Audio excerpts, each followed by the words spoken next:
श्री करमेती जी का चरित्र जैसे भक्तिमती मीराबाई है।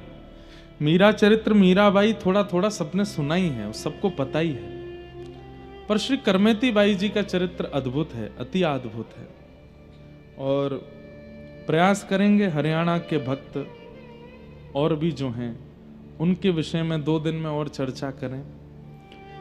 कोई विचार करके नहीं है, बस मन हो रहा है तो बस उन्हीं भावों को लेकर के हम आप सब लोग चर्चा करेंगे। मूल बात यह है कि भागवत की कथा मानव सुनता है, पर भक्त चरित्र ठाकुर जी सुनते हैं, ठाकुर जी सुनने आते हैं। इसलिए अपने हृदय में स्थान दीजिएगा, ठाकुर जी आ गए हैं। अब जैसे ही हम छप्पे पड़ेंगे, भक्त चरित्र शुरू करेंगे, ठाकुर जी बैठ करके सुनेंगे। बस उनको हृदय रूपी आसन पर आप लोग बैठा लीजिएगा।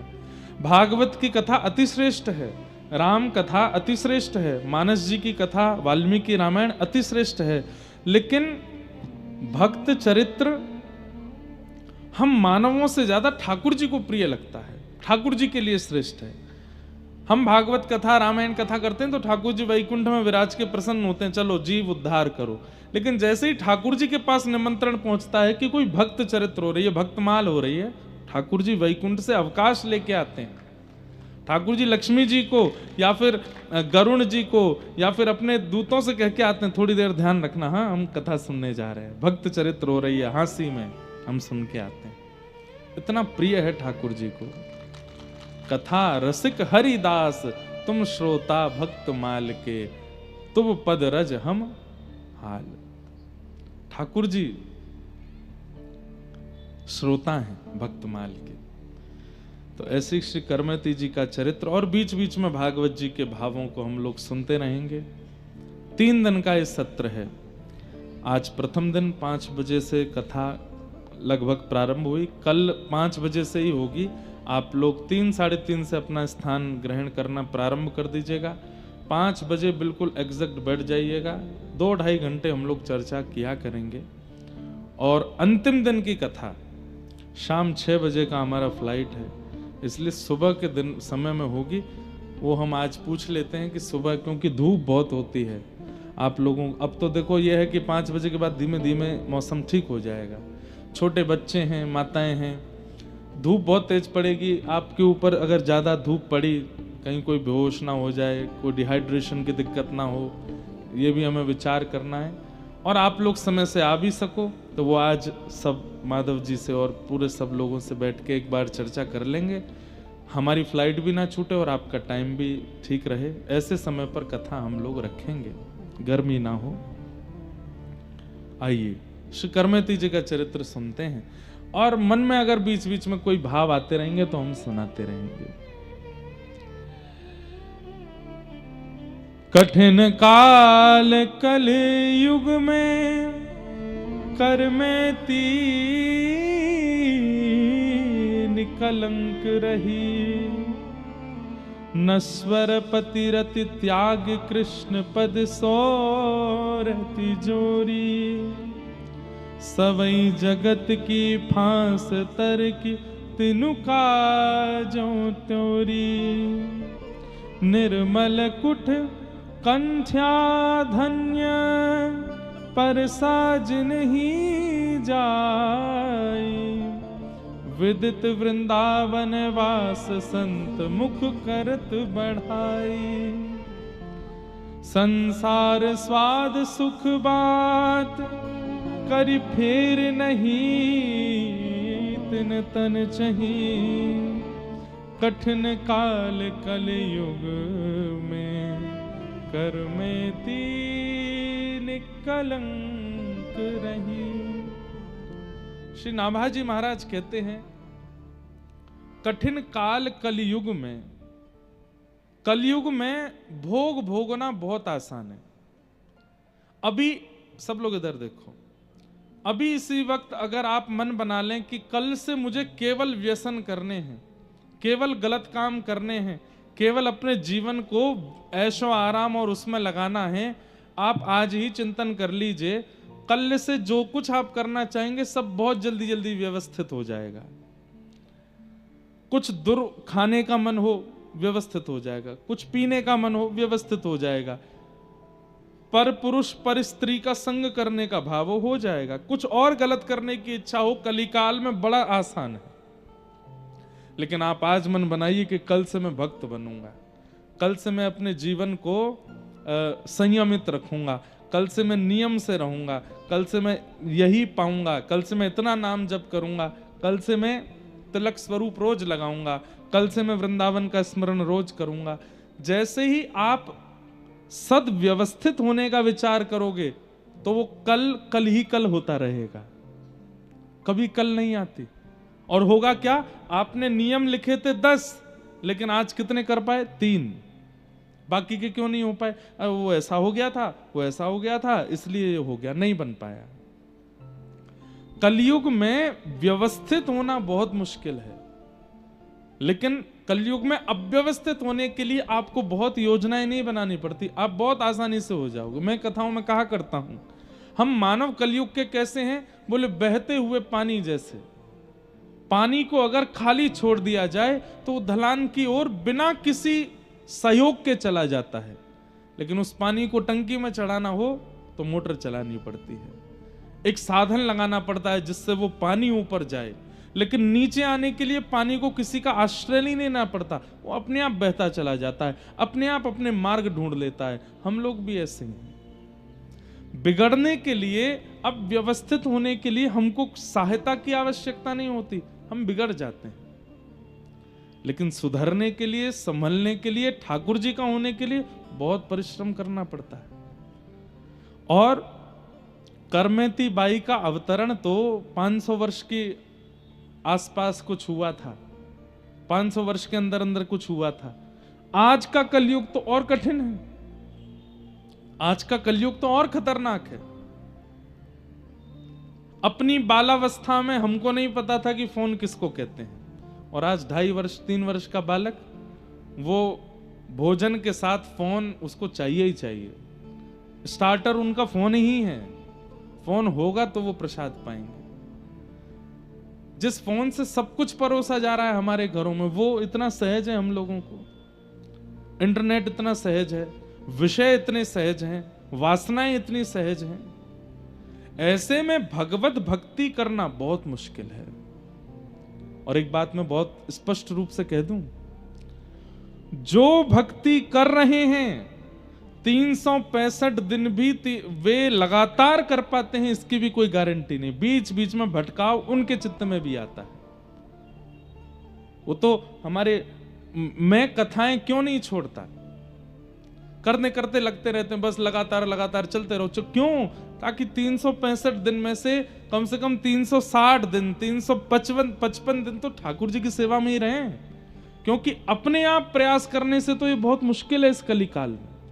इसलिए लगे रहते हैं कि चलो अब ये कर लो, अब ऐसा कर लो, ऐसा। शरीर थकता है, मन थक जाता है, आत्मा थक जाती है, लेकिन फिर भी लगे रहते हैं। क्यों?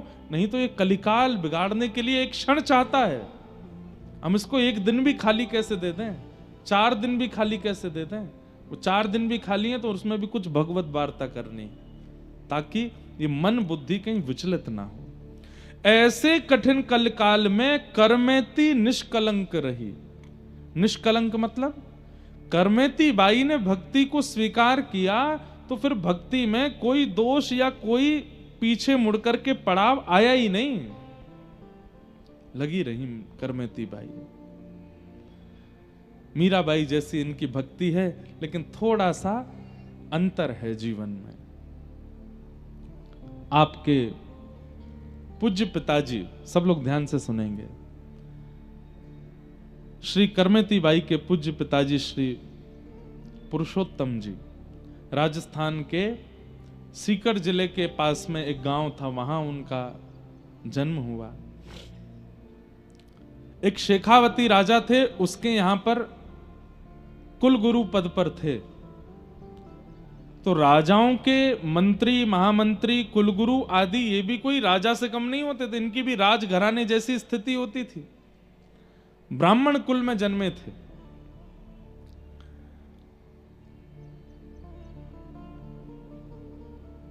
पैंतीस वर्ष निकल गए, ब्याह को भी बहुत समय हो गया, लेकिन कोई संतान नहीं हुई।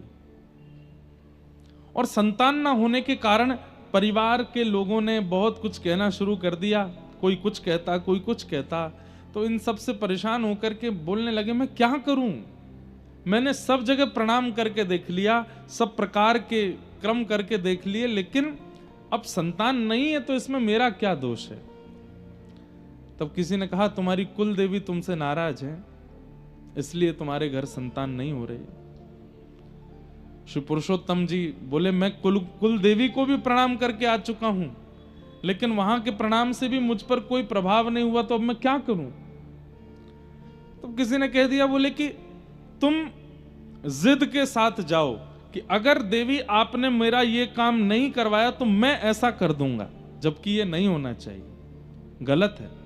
जब हमने ग्रंथ में भी ये भाव पढ़ा तो हमने ये बात पहले ही सोच ली थी कि हम सबको बता के चलेंगे कि ऐसा कभी नहीं करना चाहिए। आज के कलिकाल में तो, और विशेष रूप से एक बात बताएं, देवी के उपासक, शैव उपासक ऐसा कर सकते हैं, करते होंगे, पर प्रिया प्रियतम के उपासक ऐसा कभी नहीं करते कि हे प्रिया जी, हे श्री जी, अगर आपने ऐसा नहीं किया तो मैं ऐसा कर दूंगा। नहीं, एक बात बहुत ध्यान से सुनिएगा, हमारे श्री प्रिया प्रियतम वो किशोर हैं, नवल किशोर नवल नागरिया, नवल छोटे हैं, भले ही वो परमात्मा हैं, भले ही वो ईश्वर हैं, लेकिन आप बरसाना, वृंदावन, नंदगाम, ब्रज 84 कोस से संबंध रखते हो, तो आपकी प्रिया जी, आपके श्याम सुंदर नवल हैं, छोटे से हैं। तो जिस प्रकार छोटे बालक के सामने बहुत बड़ी बड़ी बातें नहीं की जाती, ऐसे उनके सामने भी नहीं करनी है। घर में कोई घटना हो जाती है, अरे कहां तक कहें, बड़े बुजुर्ग प्राण त्याग देते हैं कई बार घर में, तो छोटा बालक पूछता है दादाजी को क्या हो गया, तो घर के लोग क्या कहते हैं, दादाजी सो रहे हैं। उसको ये नहीं कहते कि ये पधार गए या इनका शरीर नहीं रहा, ऐसा कहते हैं दादाजी सो रहे हैं, दादाजी को ताता हो गई है, दादाजी बीमार हो गए, अभी पिताजी लेके गए, वो ठीक होके आ जाएंगे। कई वर्षों तक वो बालक पूछता रहता है दादाजी कब के गए, आए क्यों नहीं। जब थोड़ा बड़ा हो जाता तब उसको बताते हैं कि तुम्हारे दादाजी ऐसे ऐसे चले गए थे।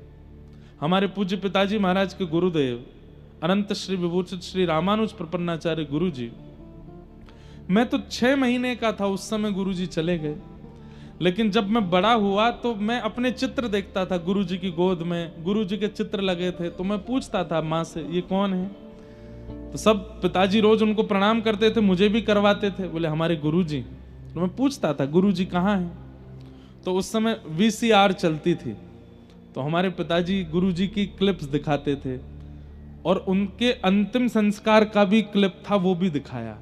पूरा वृंदावन जोड़ा था, बड़े बड़े संत आए थे, स्वामी श्री अखंडानंद जी महाराज से लेकर के जहां तक, मतलब इतनी संख्या में भीड़ वृंदावन में किसी शव यात्रा में नहीं हुई जितनी पूज्य गुरुदेव भगवान हमारे दादा गुरु।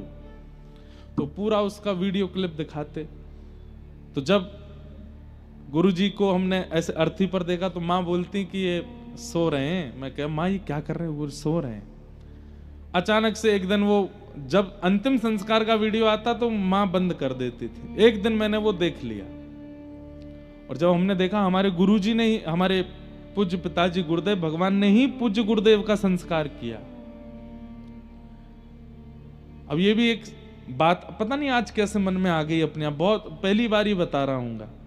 हमारे पूज्य पिताजी बीच वाले भाई हैं, तो हमारे यहाँ शास्त्रों का ऐसा भाव है या कहीं ऐसा निर्माण बात है कि अगर 3 पुत्र हैं, 4 पुत्र हैं, तो माता पिता के मृत्यु पर संस्कार या तो सबसे बड़ा करेगा या सबसे छोटा वाला करेगा, बीच वाले संस्कार नहीं करते। हमारे पिताजी बीच के हैं, इसलिए माता पिता के संस्कार का तो अधिकार था नहीं, लेकिन गुरुदेव ने उन पर इतनी कृपा की थी, जाते जाते भी गुरुदेव कह के गए हमारा संस्कार इनसे ही करवाना। हमारे पिताजी महाराज ने गुरुदेव का संस्कार किया, तो वो सब देख रहे थे। तो जैसे अग्नि प्रज्वलित करी तो मैं रोया बहुत तेज, और कहते हैं हमारी माँ बताती 6 रात्रि तक मैं रोता ही रहा, बार बार उठ के रोने लगता। क्यों? कि गुरु जी को पिताजी ने जला दिया, गुरु जी को पिताजी ने जला दिया।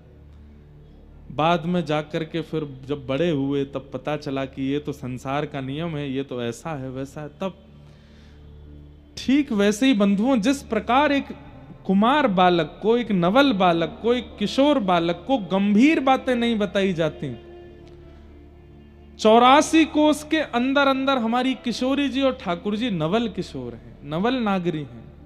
हम उनसे जाके इतनी बड़ी बड़ी बातें कैसे कर देते हैं? हे श्यामाजू, हे किशोरी जी, हमारे जीवन में ये संकट आ गया है, हमारी फैक्ट्री बंद हो गई है, या हमारे बेटे हमारी बात नहीं सुनते हैं, हमारी बहू ऐसा करती है, हमारे पति ऐसे हो गए हैं, हमारे जीवन में ये संकट आ गया है, हमको बहुत बड़ी पीड़ा हो गई है। उनको बताना नहीं है। किशोरी जी घबरा जाती होंगी, क्योंकि वो तो नित्य केली कर रही हैं वृंदावन में, नित्य विहार कर रही हैं वृंदावन में, वृंदावन में सुख लेती हैं सखियों के साथ, अपने प्रियतम के साथ। हम वहां जाके इतनी गंभीर बात करते होंगे तो श्री प्रिया जी संकोच में आ जाती होंगी।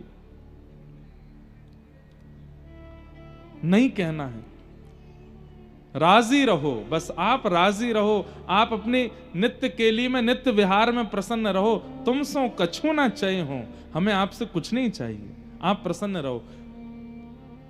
वास्तव में पीड़ा सहते हुए रहना और मुख से कुछ ना कहना, ये एक प्रेमी का स्वरूप है। बरसाना गए, नंदगाम गए, गोकुल गए, वृंदावन गए, राधा रमण, राधा वल्लभ, बिहारी जी सब जगह गए, लेकिन जाकर के अपनी पीड़ा कही नहीं, केवल दर्शन किए, नेत्रों से अश्रु निकले, राधा रमण जी को देख, आप राजी रहो, आप प्रसन्न रहो, आपकी मुस्कान देखने के लिए ही हम वृंदावन आए हैं। हमारे घर पर क्या कलेश चल रहा है, क्या विपत्ति आपत्ति, वो नहीं बतानी है आपको, आप प्रसन्न रहो। उनकी प्रसन्नता की इच्छा रखना ही वृंदावन रस प्रेमियों का स्वभाव होना चाहिए। हमें ऐसा लगता है कि जब हम प्रिया प्रियतम के प्रेम सुख का भाव रखते होंगे, वो प्रसन्न रहे ऐसी भावना रखते होंगे, तो प्रिया प्रियतम कहते होंगे, याने हमको इतने सुखी रहवे को भाव रखो है, हम प्रसन्न रहें, इसकी मन की ये भावना है, हम भी तो को आशीर्वाद दे रहे हैं, तू भी प्रसन्न रहे। पीड़ा मत बताइए उनको, कष्ट मत बताइए। संकट हरेंगी करेंगी भली वृषभानु की लली, कब? राधा श्री राधा जो गावे, बस गाते रहो उनका नाम, मत कहो उनसे कुछ, उनसे बस ये कहो, हे प्रिया जी, आप नित्य या 84 कोस के व्रज में श्री प्रियतम के साथ आनंद करते रहो। हमारे यहाँ तो कहते हैं, श्यामा तेरो अभी चल रहे सुहान, श्यामा तेरो अभी चल रहे। यहाँ इस पंक्ति का भाव क्या है कि श्री ठाकुर जी नित्य आपके रहें और आपको मनाते रहें। हे किशोरी जी, ऐसी हमारी कामना है, आप दोनों के नित्य केली में कभी विघ्न ना आवे, आप दोनों ऐसे आनंद करते रहो। हम तो जीव हैं, हम जो सह रहे हैं सहते रहेंगे, आप प्रसन्न रहो, उन्हें मत कहिए। लेकिन देवी देवता, कुल देवी कुल देवता आदि आदि, इन सब से प्रार्थना की जा सकती है, अपने हृदय के बिहारी लाल से नहीं। उनको तो बस प्रसन्न रखने का भाव रखो, उनसे कुछ मत मांगिए। हमारे वृंदावन में कोकिल साईं, वहां पर भी मैं 1 या 2 दिन का सत्र करता हूं, तो श्री कोकिल साईं जी अपने प्रिया प्रियतम का दर्शन ही नहीं कराते थे दुनिया के किसी भी व्यक्ति को। कोई उनके आश्रम में आ जाता तो बाहर व्यक्ति खड़ा कर रखा था, कोई भी आए तो मुझे बताना। लोग आते, हम दर्शन करने आए हैं, तो बोले यहीं रुको, भीतर जाके बोलते, साईं बाहर वो आए हैं, कुछ दर्शनार्थी आए, तो बाहर ही आते, कहो भैया कैसे आए? बोले ठाकुर जी के दर्शन करने। ठाकुर जी के अभी होंगे, अभी प्रसाद चल रही है, प्रसाद पा लो, प्रसाद पवा देते। थोड़ी देर आराम कर लो, कूलर चला दो भैया इनके लिए, बैठो सो जाओ। थोड़ी देर आराम करने का, उसके बाद दक्षिणा दे देते, कपड़े दे देते, बोले अब जाओ। बोले ठाकुर जी के दर्शन, बोले वो नहीं कराऊंगा। क्यों? वो नित्य विहार कर रहे हैं। कहीं तेने भीतर जाए करके संसार की कोई वस्तु मांग ली तो प्रिया प्रियतम छोटे से बेचारे या संसार के भाव को देने में अपनी लीला को त्याग करेंगे, इसलिए ठाकुर जी का दर्शन नहीं कराऊंगा, बाहर से ही लौट जाओ। अपने ठाकुर जी का दर्शन नहीं, केवल संतों को दर्शन कराते थे, किसी भी संसारी व्यक्ति को अपने ठाकुर जी का दर्शन नहीं कराते थे। आज भी कई महापुरुष वृंदावन में ऐसे हैं, अपने ठाकुर का दर्शन नहीं कराते। क्यों?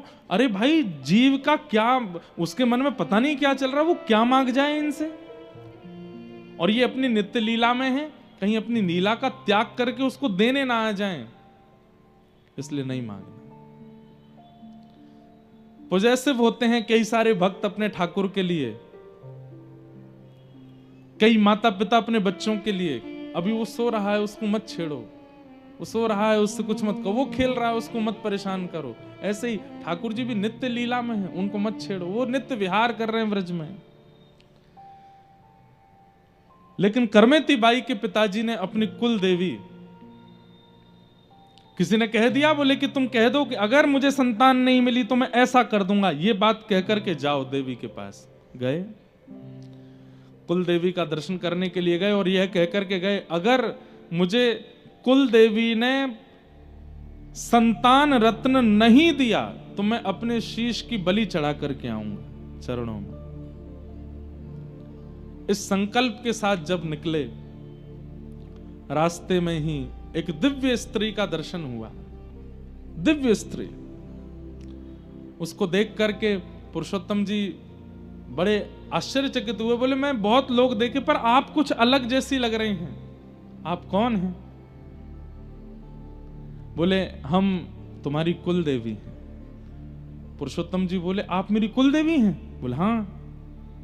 बोले, कुल देवी का दरबार तो अभी बहुत दूर है, आप बीच मार्ग में ही मुझे दिख रही हैं, मैं नहीं मानूंगा आप कुल देवी हैं। यदि आप कुल देवी हैं तो मुझे कुल देवी के रूप में दर्शन दो। अष्टभुजी देवी भद्रकाली प्रकट हो गई वहीं, और प्रकट होकर के बोली, क्या चाहिए तुम्हें, क्यों संकल्प लिया है, क्या बात है? सोच के तो मैं आया था कि आपसे संतान की कामना करूंगा, पर आपके दर्शन करके अब कुछ इच्छा प्रकट हो नहीं रही है। जाओ, 4 पुत्र होंगे तुम्हारे, 4 पुत्र जन्म लेंगे तुम्हारे यहां, जाओ। मैंने तो एक संतान की कामना की थी, आप 4 पुत्र कह रहे हैं। बोले, हमारा मन है कि तुम्हारे यहां 4 पुत्र हो, जाओ, जन्म लेंगे 4 पुत्र।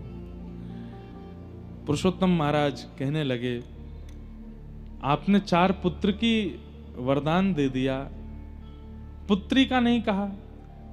ऐसा भी हो सकता था 1 पुत्र हो जाए, 3 पुत्री, 2 पुत्र 2 पुत्री। आपने 4 पुत्र के लिए कहा। पर मेरी एक परम इच्छा है कि जब आप 1 से अधिक देना ही चाहते हैं तो 1 पुत्री और दे दीजिए।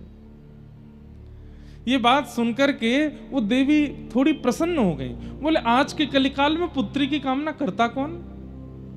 लेकिन तुमने मुझसे पुत्री की याचना की है। हाँ देवी, मुझे पुत्री चाहिए।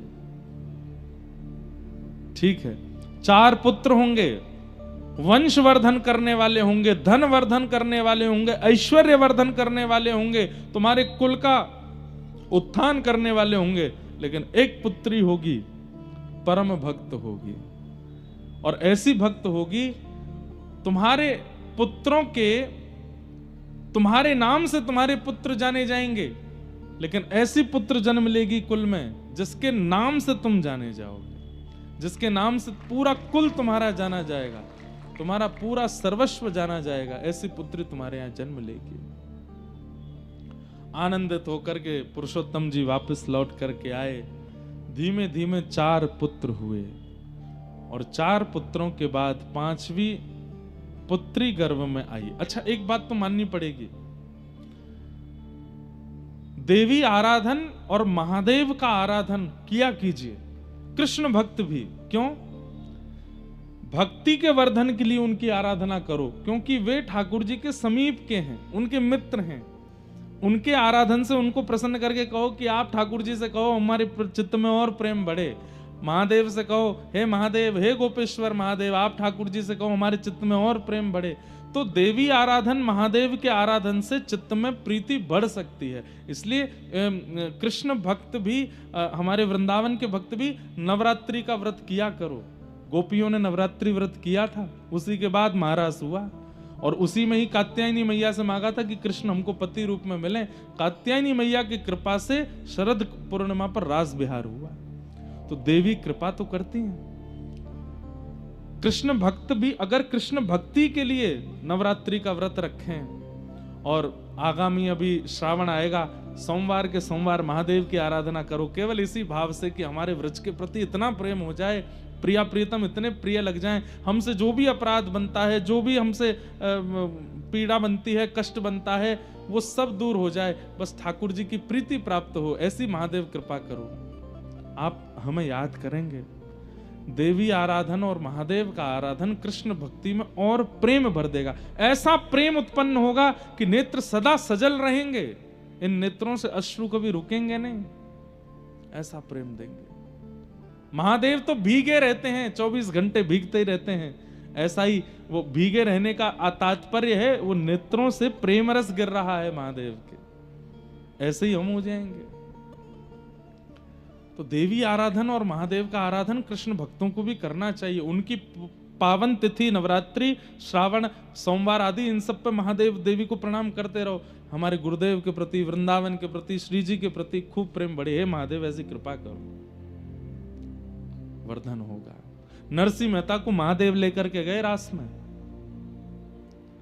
नरसिंह मेहता जी का चरित्र अभी अफ्रीका में कहा था, महादेव लेकर के गए नरसिंह मेहता जी को रास, महारास में, और दर्शन कराया ठाकुर जी का। तो देवी आराधन उचित तो है। 4 संतान के बाद पुरुषोत्तम जी की पत्नी को, ये मैंने लगभग सब भक्तों के चरित्र में देखा कि जिन मातृ गर्भ से भक्त जन्म लेते हैं उन माताओं को वृंदावन की स्मृति गर्भ के समय होने लगती है। गर्भ काल में माताओं को जो अनुभव हो रहा है, समझ जाइए वैसे ही विचार वाला बालक है। अगर कुछ अनुभव नहीं हो रहा है तो जानबूझ करके जबरदस्ती अनुभव करने का प्रयास करो। वृंदावन का चिंतन करो, श्री यमुना जी का चिंतन करो, रजरानी का चिंतन करो, महारानी का चिंतन करो, भक्त कथाएं सुनो, सुंदर सुंदर लीलाएं सुनो, ठाकुर जी की लीलाएं सुनकर के सो, ताकि विचारों में भी वही आवे, उससे बालक पर असर पड़ेगा। करमेती बाई की मैया को, जो कभी वृंदावन गई नहीं है, उनको अच्छा हाँ, एक बात याद आई, जब देवी मां ने कहा कि तुम्हारे घर एक दिव्य पुत्री जन्म लेगी, तो पुरुषोत्तम जी महाराज, जो कि कुल गुरु थे शेखावत राजा के, विद्वान तो थे, उन्होंने भागवत जी के पाठ का उसी दिन प्रण ले लिया कि अब मैं आद्योपांत भागवत जी का पाठ करूंगा अपने अंतिम समय तक। तो देवी कृपा और भागवत जी की कृपा, जब पत्नी गर्भवती हुई 5वीं संतान के लिए, तो वो भागवत जी का पाठ सुनाते थे। कहते हैं वो संस्कृत में रास पंचाध्यायी बोलते थे, लेकिन करमेती बाई की माता जी को संस्कृत समझ नहीं आती थी, लेकिन जैसे ही कहते थे, गोपी गीत का पाठ करने लगते थे, जयति तेदिकम जन्मना व्रजः श्रयत इंदिरा शश्वदत्रहि, तो करमेती बाई के मैया के नेत्रों से आंसू गिरने लगते थे। तो पुरुषोत्तम जी कहते, देवी तुम समझती हो मैं क्या बोलता हूं? बोले मुझे समझ नहीं आता, पर जैसे ही आपने ये प्रसंग प्रारंभ किया है, अभी जो चल रहा है, पता नहीं ये कानों में जाकर के हृदय में बड़ी वेदना प्रकट करता है, एक बड़ी मीठी सी वेदना, मानो किसी की याद आ रही हो। किसकी आ रही है मुझे नहीं पता, पर किसी की याद आ रही है। कोई तो है जो मुझे बहुत स्मृति में आ रहा है। वो उनको नहीं, उनके गर्भ की लाली करमेती को याद आती थी, ठाकुर जी की। सही योग, सही समय, सही नक्षत्र बना और भक्तिमती श्री करमेती बाई का जन्म हुआ। आनंद उत्सव मना, राजा ने भी खूब उत्सव मनाया, हमारे कुल गुरु की पुत्री हुई है। उत्सव मना करके सब आनंदित हुए, सब उल्लसित हुए।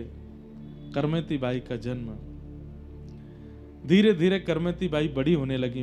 भाई तो चारों व्यापार में लगे हैं, आदि आदि चीजों में लगे हैं, लेकिन छोटी सी करमेती बाई केवल अपने मंदिर के ठाकुर जी की ओर देखती है, घुटमुन चल करके भी केवल वहीं जाती है। पिताजी जब भागवत जी का पाठ करने बैठते हैं तो सामने आके बैठ जाती है और बस अपने पिता के मुखमंडल को देखती रहती है। ऐसे लक्षणों से पिताजी को याद तो था कि कुलदेवी ने कहा था कि परम भक्त होगी। घर में कभी संत जन आते, घर में कभी महत पुरुष आते, तो करमेती बाई इतनी आनंदित हो जाती, इतनी प्रसन्न हो जाती, जैसे आजकल के बालक मामा के घर में आने से या बुआ के घर में आने से उछलने लगते हैं, ऐसे ही करमेती बाई नाचती पूरे घर में, छोटी सी, बड़ी खुश होती संतों के आगमन पर। हमारे अष्ट सखा एक जगह कहते हैं कि ठाकुर जी से आप प्रेम करते हो, ये एक बात है, दुनिया प्रेम करती है ठाकुर जी से, लेकिन ठाकुर जी जिससे प्रेम करते हैं उसका लक्षण क्या है? ठाकुर जी अगर किसी को चाहते हैं तो उस व्यक्ति का लक्षण क्या है? तो हमारे अष्ट सखाओं में श्री कृष्ण दास या गोविंद दास जी का पद अभी गाएंगे तो याद आ जाएगा। वो क्या कहते हैं? बोले ठाकुर जी जिससे प्रेम करते हैं उसको संतों से प्रीति सहज होती है। कैसी सहज प्रीति? नाम नहीं जानते, पहले कभी देखा नहीं, केवल माथे पर तिलक दिख गया, गले में कंठी माला दिख गई है, धोती दिख गई है, अगर जटा धारण करते हैं तो संत की जटा दिख गई है, किसी ना किसी रूप में ये व्रज के संबंधी हैं, ठाकुर जी के संबंधी, ये पता चल गया, देखते ही मन प्रसन्न हो जाए, उनसे मिलने का मन करे, उनके पास जाके बैठने का मन करे, उनको देखते ही प्रसन्नता चित्त में प्रकट होने लग जाए, हरि जनों को देख करके आनंद चित्त में उमड़े, तो समझो हरि आपसे प्रेम करते हैं, आपसे हरि का प्रेम है। राधा रमण जी को देख करके तो सब जय जयकार कर देते हैं, पर हरि जनों को देख करके जो प्रसन्न हो जाए, हरि जनों को देख करके जिसके नेत्र सजल हो जाएं, हरि जनों को देख करके जिसके चित्त में अति आनंद बढ़ जाए, समझो ठाकुर जी उससे प्रेम करते हैं।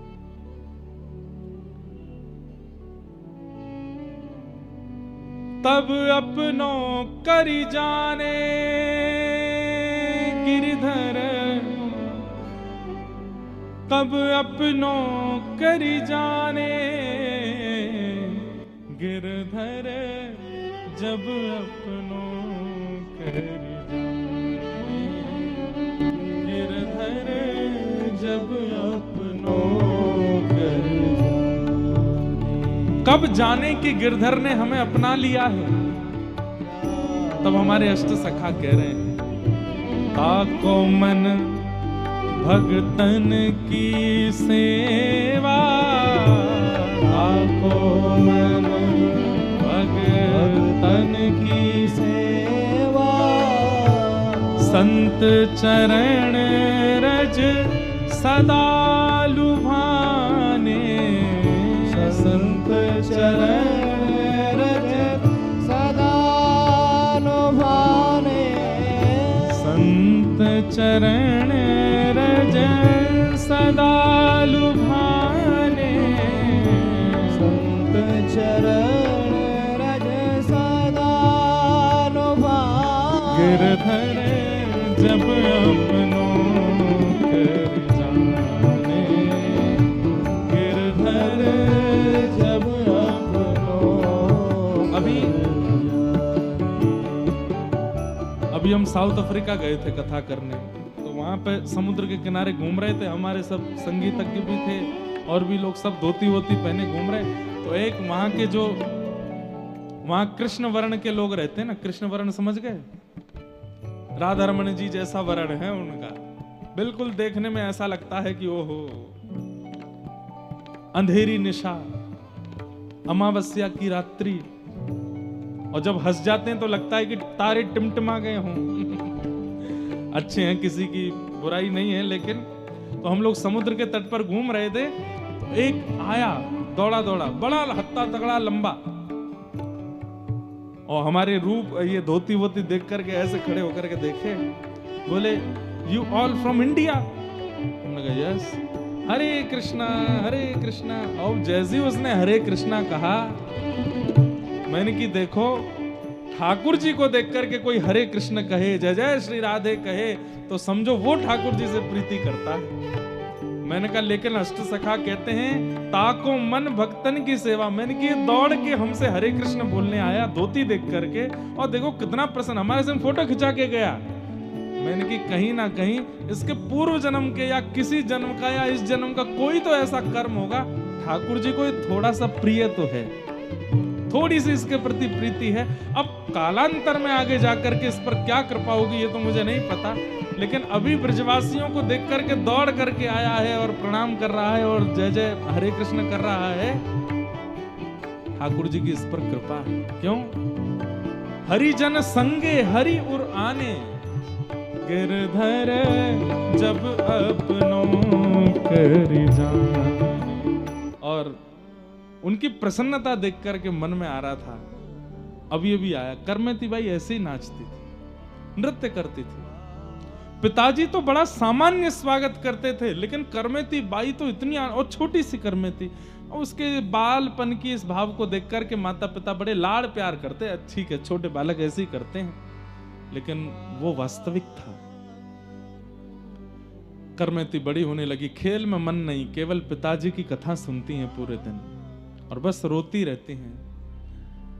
पूछती हैं, पिताजी जिनकी आप कथा सुनाते हो ये कब मिलेंगे हमको? मिलेंगे बेटा, मिलेंगे एक दिन, ऐसा कह करके टाल देते।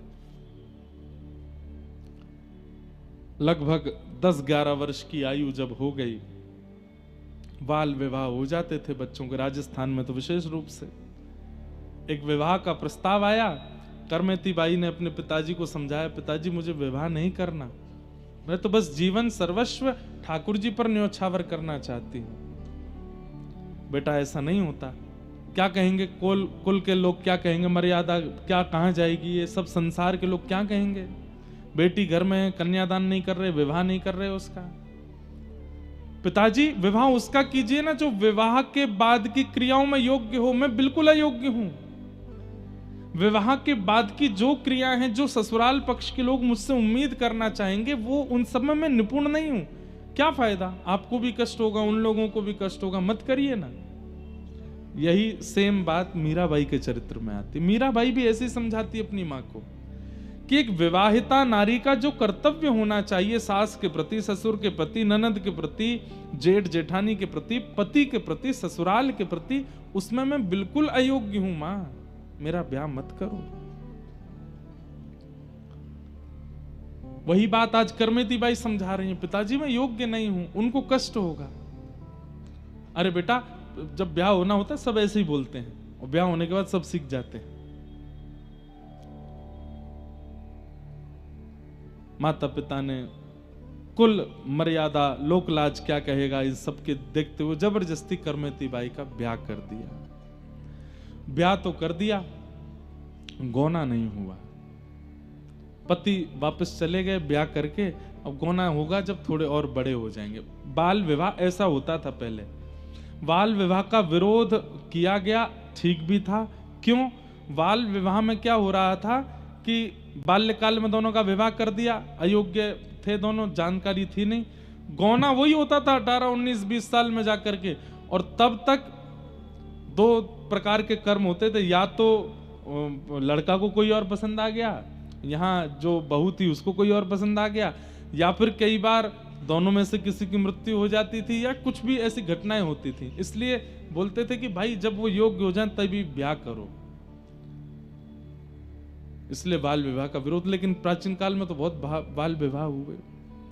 गौना की प्रतीक्षा।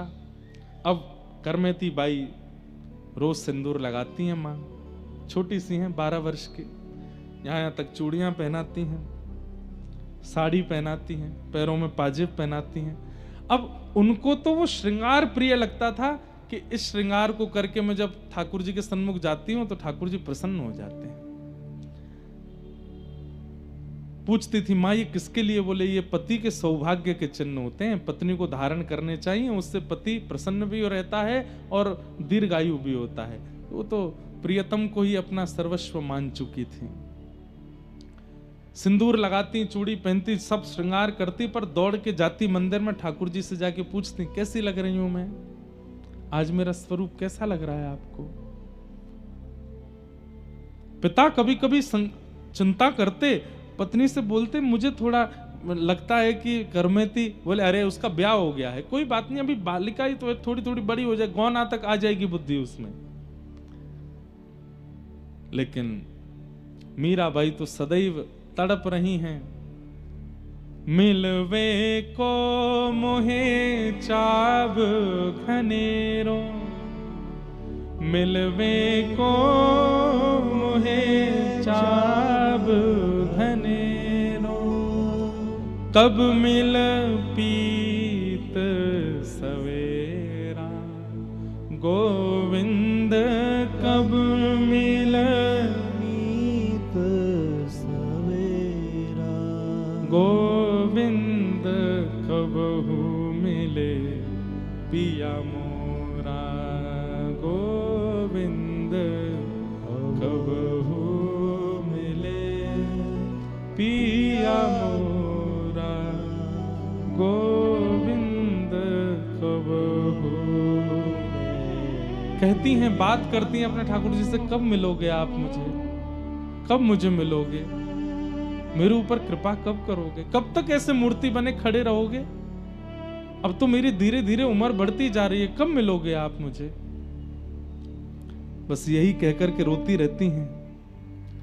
व्याकुल प्राण धरत नहीं धीरज, व्याकुल प्राण धरत नहीं धीरज, कब देखूं मुख तोरा, गोविंद कब देखूं मुख तोरा। मीराबाई का पद है, बहुत प्यारा पद है।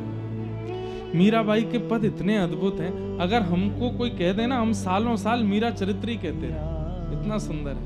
मीराबाई की रचना लेखनी बताती है कि उनका प्रेम कैसा है, अद्भुत है। मीरा के प्रभु गिरधर नागर, मीरा के प्रभु गिरधर नागर, ताप तपन बहु तोरा, गोविंद ताप तपन बहु तोरा, गोविंद कबहू मिले पिया मोरा,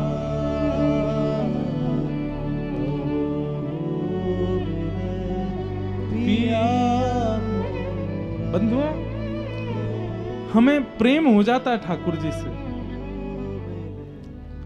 हम चाहने लगते हैं ठाकुर जी को, पर ऐसा विरह नहीं मेरे को देखने में आया अभी तक कि बस व्याकुल हो गए हों ठाकुर जी के लिए, ऐसे नहीं हुए अभी हम स्वयं बहुत दिनों तक कथा करते रहते हैं, तो अब तो लाल जी सफर में नहीं रहते, साथ कथाओं में नहीं जाते, कुछ समय लाल जी की स्मृति तो होती है। जैसे अभी अयोध्या में कथा थी, तो मैं सीधे जहां रुका था वहां पहुंचा, तो जाते नियम होता था लाल जी पहले पहुंच जाते हैं। लाल जी कहाँ विराज रहे, तो जो पंडित जी सेवा करते वो भी भावुक हो गए, लाल जी तो नहीं आते अब कथा में, तो हम दोनों थोड़ी देर के लिए सहम गए कि अब लाल जी आते नहीं, कि 4 साल तो लगातार कथाओं में आए। तो अभी घर पे बात करते हैं तो कहते हैं अब लाल जी को ले जाएं क्या कथा में, मन बड़ा विचलित होता है कभी कभी। तो घर से आता है, नहीं अब यहीं रहेंगे, नहीं जाना।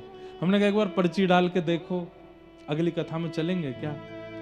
पर्ची डालते हैं, ठाकुर जी मना कर देते, नहीं जाना। और विरह हो जाता है चित्त में कि उनका मन नहीं है, वो कह चुके थे कि ब्याह उला के बाद हम घर रहेंगे, घर ही रहते हैं, लेकिन मैं हूं ले जाऊंगा, पर्ची बिना डाले ले जाऊंगा, पूछूंगा ही नहीं। विरह बहुत आवश्यक है बंधुओं, लेकिन हमको संयोग इतना आवश्यक, इतना मिल गया है ठाकुर जी का कि हम विरह का अनुभव नहीं कर पाते।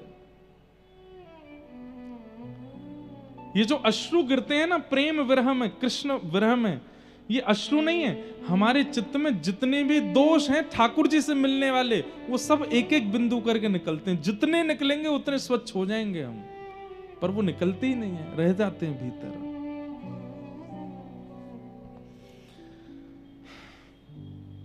करमती बाई कहती अब सहन नहीं होता, जल्दी मिलो। सब कुछ ठीक चल रहा था, अचानक से एक दिन पत्र आता है और करमती बाई की माँ बड़ी खुश होकर के और हल्ला करके घर में बताती है, अरे वो पावन दिन आ गया।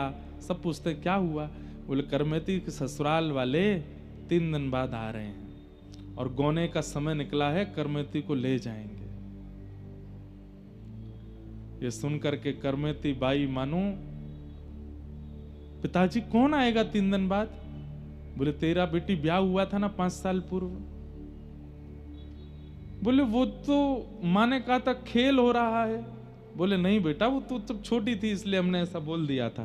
तेरा ब्याह हुआ है, उस घराने के पुरुष से ब्याह हुआ है और वो तेरे को ले जाने आएंगे, बहुत अच्छे हैं, बहुत ऐसा है वैसा है। करमेती बाई बोली माँ, मैं इतने दिन तक ये सिंदूर चूड़ी और ये सब ये उसके लिए करती थी? बोला हाँ। मुझे क्यों नहीं बताया स्पष्ट? बोले स्पष्ट अब क्या बताती तुझे मैं, बस ठीक है। करमेती बाई बोली इनसे तो अब कुछ भी कहना ठीक नहीं। अपने भाई से पूछा, भैया आप उनके यहाँ गए थे, वो परिवार भक्त है, उनके यहाँ ठाकुर सेवा होती है, उनके यहाँ कथा भगवत सत्संग? तो बाई ने कहा देख स्पष्ट तुझे बता दूं, बाद में तुझे पता चले तो मन में बड़ा कष्ट होगा। उनके यहाँ कुछ नहीं होता, वो तो सब बस खाते पीते हैं, आनंद करते हैं। कोई सेवा वेवा भक्ति भजन कथा कीर्तन संत आगमन ये सब जो तूने यहाँ अनुभव किया कुछ नहीं है वहां पर। करमेती बाई तो अब घबरा गई, अब मैं क्या कर सकती हूँ?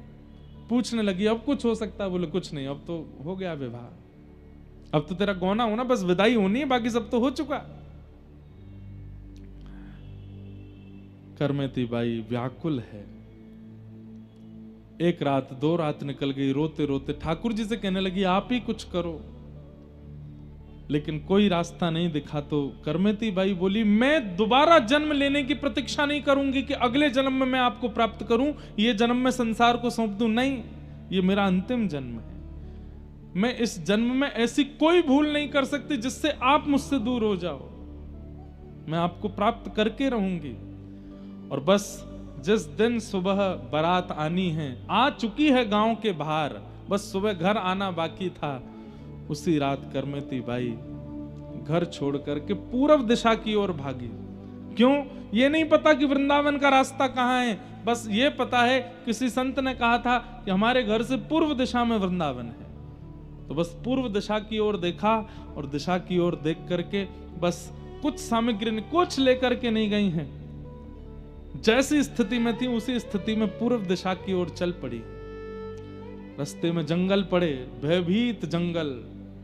छोटी सी करमेती बाई 16 वर्ष की हैं, बस जगह जगह हिंसक जीव मिल रहे हैं और सबसे बस जाके कह देती हैं मुझे कृष्ण मिल जाएं, उसके बाद मेरे को नष्ट कर देना, मेरे प्रियतम मुझे मिल जाएं, उसके बाद तुम मुझे आहार बना लेना, मुझे एक बार ठाकुर जी मिल जाए, मैं खुद लौट के तुम्हारा आहार बनने आ जाऊंगी, बस एक बार देख लूं उनको। सुबह का समय हुआ, बारात आई, करमेती को कक्ष में खोजने गए, नहीं मिली। रसोई में खोजा, बाहर ढूंढा, पीछे ढूंढा, गांव में ढूंढा, सब जगह ढूंढ लिया, लेकिन करमेती नहीं मिली। माता पिता, सुबह से शाम हो गई, बारात बैठी है, कहां है बहू? बस अभी मिल जाएगी, अभी मिल, ऐसे करके 2 दिन तक बारात को रोक के रखा। अंत में बताना पड़ा कि करमेती मिल नहीं रही है। शेखावत राजा जिनके कुल गुरु थे, उनको पता चला कि पुत्री घर में मिल नहीं रही है। पिता ने कहा मुझे एक ही संशय है। बोले क्या? वो वृंदावन गई होगी, वो श्याम सुंदर से बहुत प्रेम करती, पर हमें लगता था ये उसका बालपन है, हम थोड़ी जानते थे कि वो इतनी तन मन धन से न्यौछावर हो चुकी है। हे राजन, आप रक्षा कीजिए, मेरी पुत्री ढूंढी है। सेना लगा दी, बोले ढूंढो। उस सेना को लगाया जो बड़े बड़े युद्ध में जाती थी कि ढूंढ के लाओ, हमारे कुलगुरु की पुत्री को ढूंढ के लाओ। करमेती बाई भूखी प्यासी बस पूर्व दिशा की ओर, यही पता है पूर्व दिशा। अब उसमें नदी कभी आ जाती है तो बेचारी नदी पार करती हैं, कभी घने जंगल आ जाते हैं तो उसको पार करती हैं, कभी कुछ और पड़ता है, गांव पड़ते हैं तो छुप छुप के वहां से निकलती हैं। बस पूर्व दिशा नहीं छोड़नी, यहीं रहते हैं श्याम सुंदर, यहीं है वृंदावन।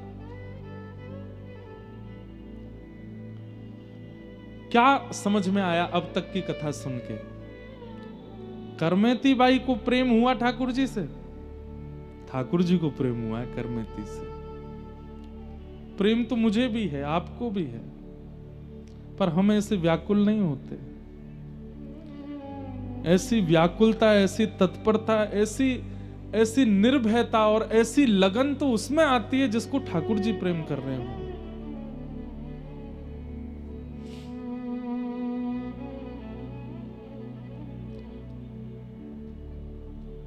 आवाज आ रही है, रात्रि का समय, घोड़ों पर सैनिक चिल्ला रहे हैं, करमेती को ढूंढो। उसका ऐसा रूप रंग है, मां ने बताया था, लाल वस्त्र पहन करके है, गले में सोने के आभूषण पहने हैं आदि, ऐसा हल्ला मचा रहे थे सब जगह। करमेती बाई ने जैसे ही देखा ये मुझे अब ले जाएंगे पकड़ करके। रेगिस्तान था, वहीं पर एक 3 दिन पुराना ऊंट मरा पड़ा था। गीदड़ और कुछ हिंसक जीव उसके भीतर पेट के सब सामग्री खा चुके थे। भयंकर दुर्गंध आ रही थी उसमें से। करमेती बाई ने सोचा मैं कहीं भी छुपूंगी, ये सब ढूंढ लेंगे मुझे और मुझे वृंदावन नहीं जाने देंगे। एक ही उपाय है, ये विशाल ऊंट का कंकाल पड़ा है, इसके अंदर छुप जाती हूं। जब समीप गई तो ग्रंथ में लिखा है कि करमेती बाई को 2 बार बमन की इच्छा हुई, इतनी दुर्गंध थी कि सह नहीं पा रही हूं। 3 दिन से भूखी हैं, अन्न भी नहीं खाया, और जब उसके पास गई तो इतनी दुर्गंध थी कि वहां खड़ी नहीं हो पा रही थी। लेकिन मन में विचार करती हैं, संसार, अगर आज करमेती तूने इस दुर्गंध को नहीं सहा तो ये पकड़ के ले जाएंगे और जीवन के अंतिम श्वास तक संसार के विषय की दुर्गंध सूंघनी पड़ेगी। वो जीवन भर की विषय की दुर्गंध सूंघने से अच्छा है कुछ समय की इस ऊंट की दुर्गंध को सहले करमेती प्रियतम मिल जाएंगे। और करमेती बाई उस ऊंट के भीतर प्रवेश कर गई। बाहर से कंकाल और वैसा था, मक्खियां भिन बना रही थी, कोई पास भी नहीं आ सकता। और उसके भीतर करमेती बाई बैठी है, नेत्र बंद करके अपने प्रियतम का स्मरण कर रही है। बस कुछ देर और करमेती, कुछ देर और, फिर से सब चले जाएंगे, फिर हम चलेंगे ना वृंदावन। मानो जैसे अपने आप से ही बात कर रही है। सैनिक जन आसपास आए, मरे हुए ऊंट को देख करके मक्खियां भिन बना रही हैं। दुर्गंध के कारण सैनिक ही घबरा गए, मुंह बंद, अरे जल्दी निकलो यहां से, निकलो भैया, यहां कैसे रुक सकते हैं। और 2 दिन तक करमेती बाई उस ऊंट के कंकाल में ही रही भीतर। ये मानव रह सकता है? नहीं रह सकता। ठाकुर जी जिसको बुला रहे हैं वो रह लेगा, वो कैसी भी व्यवस्था में रह लेगा। 2 दिन बाद करमेती बाई के प्रसंग में आता है, जब वो वृंदावन गई और वहां जाकर के जब लोगों ने उनकी पता किए तो एक संत ने उनसे पूछा, हमने सुना करमेती जी आप ऊंट के कंकाल में रही थी। बोले हाँ। आपको दुर्गंध नहीं आई थी? बोले आई तो थी। फिर कैसे रह ली? बोले भैया जब मातृ गर्भ में हम 9 महीना रह सकते हैं संसार के रसों को भोगने के लिए, तो कृष्ण प्राप्ति के लिए मैं 2 दिन यदि ऊंट के कंकाल में रह ली तो इसमें कौन सी बड़ी बात है। हम सब वह दुर्गंध सह करके आए हैं 9 महीने मां के गर्भ में, केवल किस लिए? ताकि संसार में जन्म लें और संसार में जन्म लेके संसार के रसों का सुख ले सकें। संसार के सुख के लिए 9 महीना उस मलमूत्र के भांड में रह सकते हैं, कृष्ण सुख के लिए 2 दिन में अगर ऊंट के अंदर रह ली तो इतनी आश्चर्य की बात क्या है? कोई आश्चर्य। करमेती बाई के प्रसंग में यह आता है कि उनके उत्तर सबको आनंदित कर देते थे। ऊंट के कंकाल से बाहर निकली, संतों की टोली जा रही थी। करमेती बाई बोली ये निश्चित वृंदावन जा रहे होंगे, मैं इनके साथ हो लेती हूँ। दौड़ी दौड़ी करमेती बाई गई और संतों से बोली आप लोग कहाँ जा रहे हैं? बोले हम लोग अभी वृंदावन जा रहे हैं। बोले मुझे भी ले चलो। संत जन बोले तुम में से बहुत दुर्गंध आ रही है, कहाँ से आई हो? बोले ये दुर्गंध तो क्षणिक है, अभी चली जाएगी। संतों ने उनको छूने से मना किया, थोड़ा आगे पीछे होने लगे, लेकिन एक संत समझ गए। उन्होंने कहा सुनो चिंता नहीं करो, अभी आगे एक घाट आएगा, वहां गंगा जी बह रही है, वहां स्नान करेंगे, तुम स्नान कर लेना। और श्री करमेती बाई गंगा स्नान करी और उन संतों की टोली के साथ श्री करमेती जी वृंदावन पहुंची। आहा।